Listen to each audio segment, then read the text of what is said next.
పరిపాలన అస్తవ్యస్తంగా తయారైనటువంటి తీరు రాష్ట్ర ప్రజానీకం కూడా చూస్తూ ఉన్నారు. రేవంత్ రెడ్డి ముఖ్యమంత్రి అయిన తర్వాత నిజంగా ప్రజాపాలన ప్రజాస్వామికబద్ధంగా ప్రజలకేదో తెలంగాణ రాష్ట్రానికి మేలు జరిగేటటువంటి పాలన కొనసాగుతుందని చెప్పి చాలామంది ప్రజాస్వామికవాదులు కానీ ప్రజలు కానీ కొంత అనుకున్నారు వీళ్ళు చెప్పినటువంటి మాటల వల్ల. కానీ వాళ్ళ రాష్ట్రంలో ఏం నడుస్తుందంటే ఇందిరమ్మ రాజ్యంలో రేవంత్ రెడ్డి కుటుంబ పాలన నడుస్తున్నది అనేది చాలా స్పష్టంగా కనబడతా ఉంది. ముఖ్యంగా మీరు చూసినట్టయితే గతంలో మా ప్రభుత్వంపై అనేక రకాలుగా ఇష్టం వచ్చినట్టుగా కుటుంబము అని చెప్పి విమర్శలు చేసినటువంటి రేవంత్ రెడ్డి ఇవాళ మొత్తం ఆయన కుటుంబ సభ్యులను ఆయన అన్నదమ్ములను అందరినీ కూడా తెలంగాణ రాష్ట్రం మీదకి వదిలేసిండిగా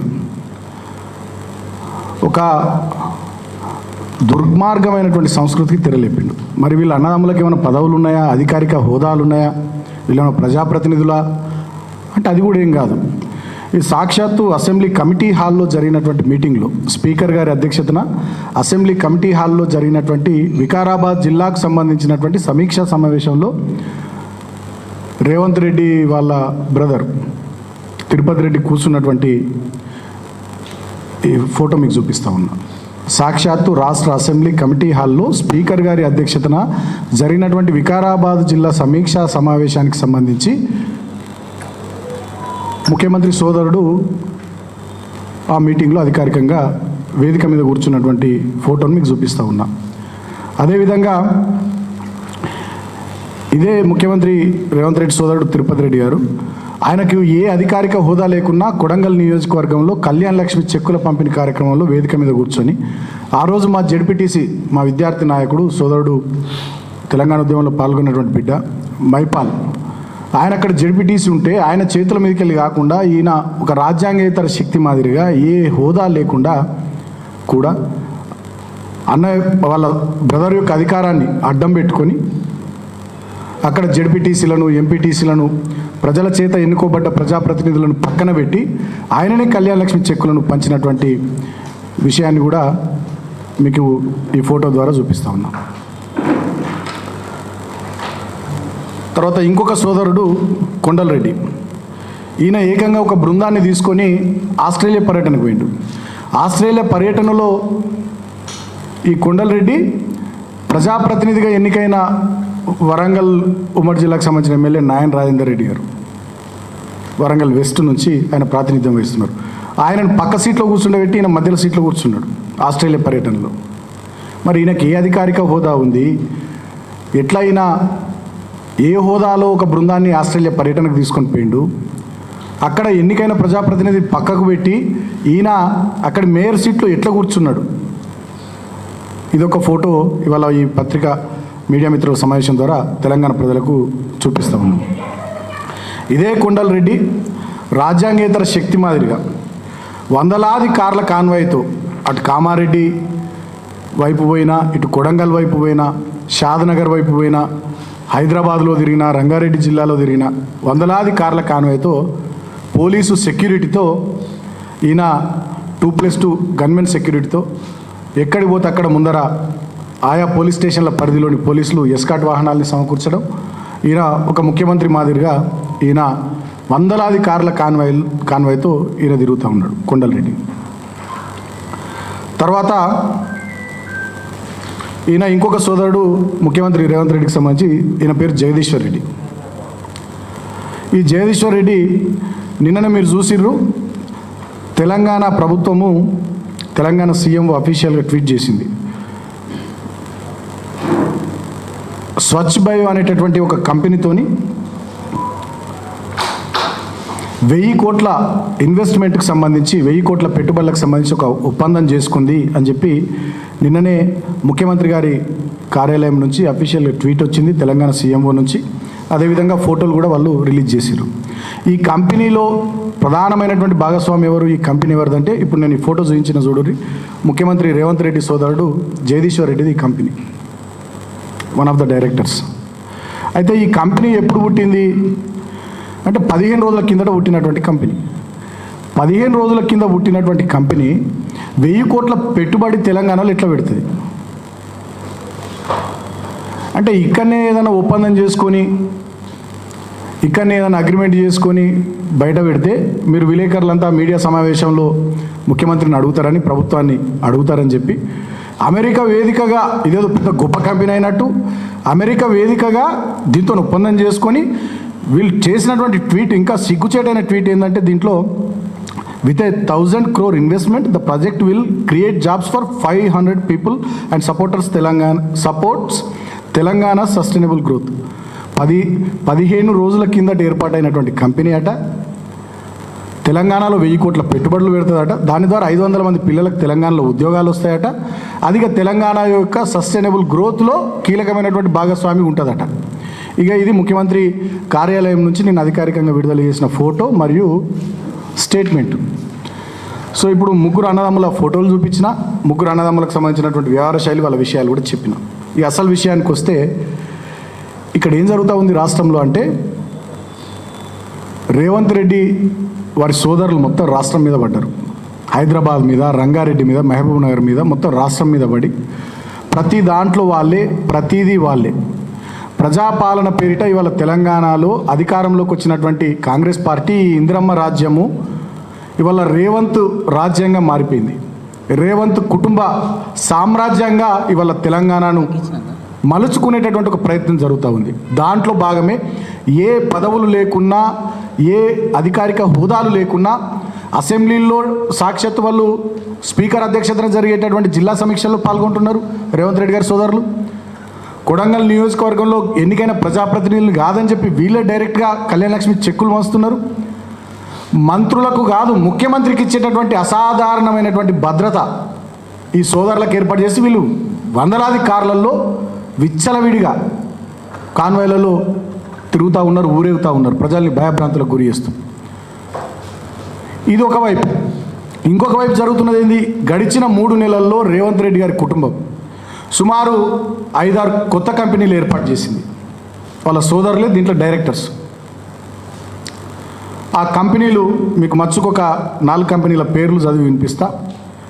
అర్బన్ ప్రిజమ్ ఇన్ఫ్రా ఎల్ఎల్పి, దీంట్లో major partner Tirupati Reddy Anumula. Swachh Biogreen, దీంట్లో మేజర్ పార్ట్నర్ జగదీశ్వర్ రెడ్డి అనుముల. ఇందాక మీకు ఫోటో చూపించిన. నిన్న తెలంగాణ ప్రభుత్వం ఒప్పందం కూర్చుకున్నది ఈ కంపెనీతోనే. R9 ప్రాపర్టీస్, దీంట్లో మేజర్ పార్ట్నర్ కృష్ణారెడ్డి అనుముల.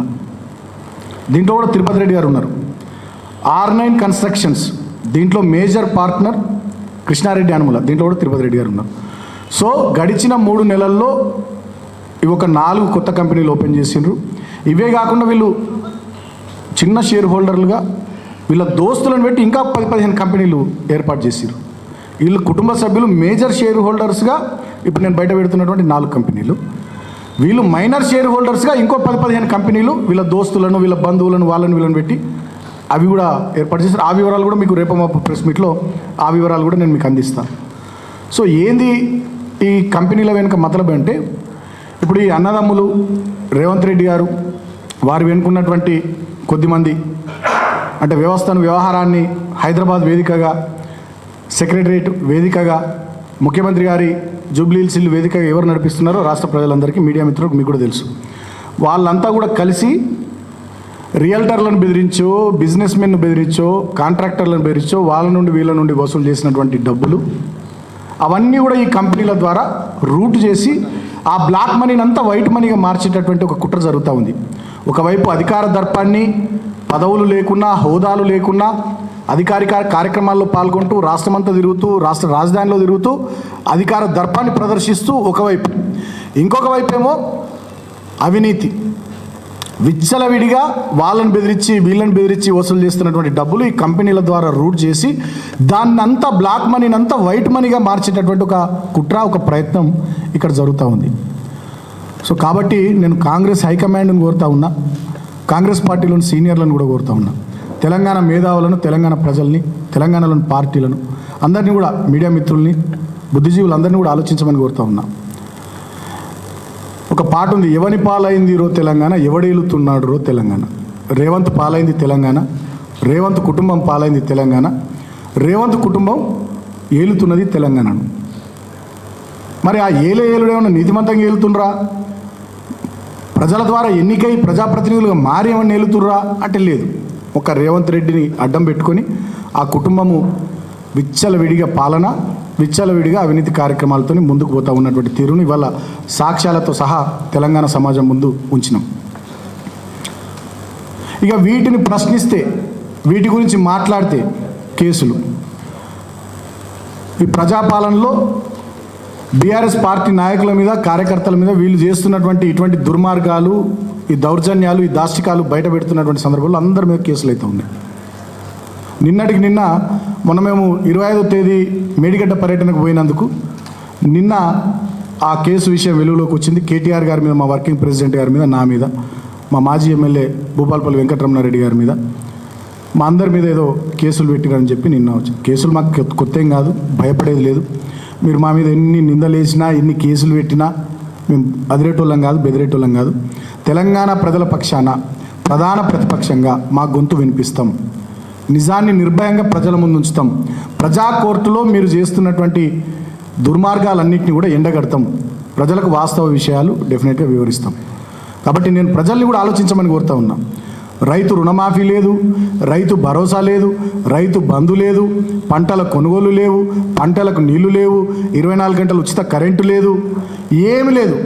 కానీ రేవంత్ రాజ్యంలో వాళ్ళ అన్నదమ్ములు బ్రహ్మాండంగా వర్ధిల్లుతున్నారు. రేవంత్ కుటుంబం అద్భుతంగా వర్ధిల్లుతున్నది. ఒక సోదరుడేమో ఆస్ట్రేలియాకు పర్యటనకు పోతాడు, ఇంకో సోదరుడేమో ఇక్కడ అధికారిక కార్యక్రమాలలో ప్రజాప్రతినిధులను తోసిరాజని ఆయన పాల్గొంటుంటాడు, ఇంకో సోదరుడేమో బూటకపు బోగస్ కంపెనీలు పెట్టి బ్లాక్ మనీని వైట్ మనీ ఎట్లా చేయొచ్చో ఆ ప్రయత్నాల్లో ఇంకో సోదరుడు ఉంటాడు. దీని అంతటికి బాస్ రేవంత్ రెడ్డి గారు. కాబట్టి దీన్ని తెలంగాణ సమాజం గమనించాల్సిందిగా నేను ఈ సందర్భంగా అందరికి విజ్ఞప్తి చేస్తూ ఉన్నా. పాత తెలుగు సినిమాలో ఒక పాట ఉంటుంది, కుటుంబం అన్నగారి కుటుంబం. ఇవాళ చూపిస్తున్నాడు, ఆ పాట గుర్తుకొస్తున్నది. కుటుంబం అన్నగారి కుటుంబం అని ఒక పాట ఉంటుంది. ఈ రేవంత్ అన్నగారి కుటుంబము వాళ్ళ కథా కార్ఖాన అంతా కూడా వాళ్ళ తెలంగాణ సమాజం ముందుకు వస్తూ ఉన్నది. వీళ్ళ వందల కార్ల కాన్వాయ్లు, పోలీస్ ఎస్కాట్లు, అసాధారణ రీతిలో భద్రత వీళ్లకు, అదేవిధంగా నేను ఇందాక చూపించినట్టుగా వీళ్ళ బోగస్ డొల్ల కంపెనీల ఏర్పాట్లు, వీళ్ళ ఆస్ట్రేలియా పర్యటనలు, అధికారిక హోదా లేకున్న అసెంబ్లీ కమిటీ హాల్లో వీళ్ళు రివ్యూ మీటింగ్లో వేదిక పైన స్పీకర్తో సమానంగా వీళ్ళు కూర్చోవడాలు, మంత్రులతో సమానంగా కూర్చోవడాలు. దయచేసి తెలంగాణ సమాజం రేవంత్ కుటుంబం ఏం చేస్తున్నది, రేవంత్ కుటుంబం యొక్క అధికార దర్పం, అధికార మదం వాళ్ళు ఎట్లా ప్రవర్తిస్తున్నారో ఒకసారి ఆలోచన చేయాల్సిందిగా నేను తెలంగాణ సమాజానికి విజ్ఞప్తి చేస్తా ఉన్నా. అదేవిధంగా వాళ్ళు చేస్తున్నటువంటి అవినీతి, డొల్ల కంపెనీలు సృష్టించి, బోగస్ కంపెనీలు సృష్టించి 15 రోజుల క్రితం పుట్టినటువంటి కంపెనీ 1000 కోట్ల పెట్టుబడి పెడుతుందని రాష్ట్ర ప్రభుత్వంతో ఒప్పందం చేసుకుంటే ఇంతకన్నా సిగ్గుచేటైన ముచ్చటేమైనా ఉంటుందా? ఈ విషయం మార్కెట్లో ఆల్రెడీ స్ప్రెడ్ అయింది. తెలంగాణ ప్రభుత్వం గురించి, తెలంగాణ గురించి, రాష్ట్రం గురించి ఇక వేరే కంపెనీలు ఏమనుకోవాలి, వేరే ఇన్వెస్టర్లు ఏమనుకోవాలి, వేరే రాష్ట్రాలు, కేంద్ర ప్రభుత్వం, వేరే పెద్ద పెద్ద పెట్టుబడిదారులు, కంపెనీలు ఏమనుకోవాలి? ఇటువంటి చిల్లర వ్యవహారాలు జరుగుతూ ఉంటే, ఇటువంటి బోగస్ పనులు ఇక్కడ చేస్తూ ఉంటే తెలంగాణ స్టేట్ రెప్యుటేషన్ దెబ్బతినదా? నేను అడుగుతా ఉన్నా రేవంత్ రెడ్డి గారిని, ఇటువంటి పనులు బంద్ చేయండి. మీరు ఈ 5 ఏళ్ల కోసమే ముఖ్యమంత్రి, మీరేం శాశ్వతమైనటువంటి ముఖ్యమంత్రి కాదు.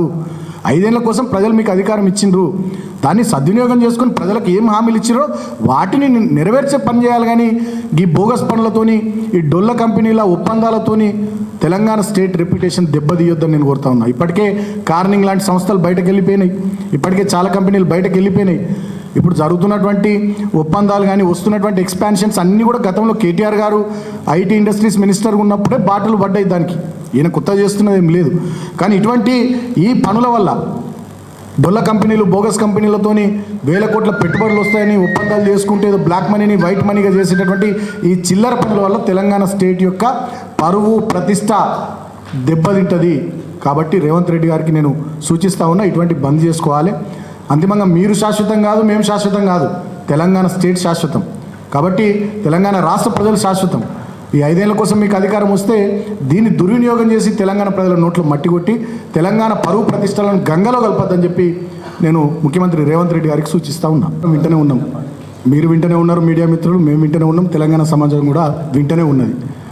చాలామంది తెలంగాణ రాష్ట్ర ఏర్పాటును వ్యతిరేకించే వాళ్ళు, తెలంగాణ రాష్ట్ర పుట్టుకను భరించలేనటువంటి వాళ్ళు, తెలంగాణ రాష్ట్ర ప్రగతిని ఇష్టపడనటువంటి వాళ్ళు, తెలంగాణ రాష్ట్ర అస్తిత్వాన్ని జీర్ణించుకోలేనటువంటి వాళ్ళు, తెలంగాణ రాష్ట్ర పుట్టుకకు కారణమైనటువంటి పార్టీ, తెలంగాణ రాష్ట్ర అస్తిత్వానికి కారణమైనటువంటి పార్టీ ఉండొద్దని వాళ్ళు ఏదో కోరుకుంటున్నట్టున్నారు, భ్రమలలో ఉన్నారు. కానీ 24 సంవత్సరాలు ఇదంతా జరుగుతూనే ఉన్నది. వాళ్ళంతా ప్రతి ఒక్క సందర్భంలో ఎవరో ఒకరు ఈ రకమైనటువంటి ఆరోపణలు, అవాకులు చవాకులు పేలుతూనే ఉన్నారు, మాట్లాడుతూనే ఉన్నారు. కానీ 14 ఏళ్ళు పోరాటం చేసింది మా పార్టీ, తెలంగాణను తెచ్చింది మా పార్టీ. 10 సంవత్సరాలు బ్రహ్మాండంగా దేశానికే ఆదర్శంగా కేసీఆర్ గారి నాయకత్వంలో తెలంగాణను సమున్నతంగా నిలిపిన పార్టీ మా పార్టీ. అదేవిధంగా రాబోయే రోజుల్లో కూడా తెలంగాణ ప్రజల గొంతుకగా, తెలంగాణ రాష్ట్ర అస్తిత్వానికి ప్రతీకగా పెద్దలు జయశంకర్ సార్ చెప్పినట్టు ఎట్టికైనా మట్టికైనా మనోడు ఉండాలి, మన ఇంటోడు ఉండాలని ఏదైతే వారు చెప్పినారో దానికి అనుగుణంగా మన ఇంటి పార్టీగా, మన పార్టీగా, మన కుటుంబ పార్టీగా డెఫినెట్గా బీఆర్ఎస్ పార్టీ ఉంటుంది. ప్రధాన ప్రతిపక్షంగా మా పాత్ర ప్రజల పక్షాన గట్టిగా పోషిస్తాం. ఈ ప్రభుత్వాన్ని అడుగడుగున నిలదీస్తాం. ప్రజలకు ఇచ్చిన మాటలు నెరవేర్చేటట్టుగా డెఫినెట్గా పెద్ద ప్రజా ఉద్యమాన్ని నిర్మిస్తాం. ఈ ప్రభుత్వం పని భరతం పడతాం. ప్రజలకు ఇచ్చినటువంటి 6 గ్యారంటీలు కానీ 420 హామీలు కానీ నెరవేర్చేదాకా ఈ ప్రభుత్వం వెంటబడతాం. ఇటువంటి ఇక చిల్లర మల్లర మాటలు వాళ్ళు వీళ్ళు మాట్లాడిన పెద్దగా మేమైతే పట్టించుకోం. 24 సంవత్సరాలుగా మాకు కూడా అలవాటు అయిపోయింది. ప్రతి ఒక్క సందర్భంలో ఎవరో ఒకరు ఇట్లా బట్టగలిసి మీద వారిస్తూనే ఉంటారు. అయినప్పటికీ కూడా మా పార్టీ బ్రహ్మాండంగా 24 ఏళ్ళు ప్రస్థానం పూర్తి చేసుకొని 25వ సంవత్సరం ప్రస్థానం నడుస్తుంది. రాబోయే 100 సంవత్సరాలు కూడా బ్రహ్మాండంగా మా పార్టీ ఉంటుంది. Thank you.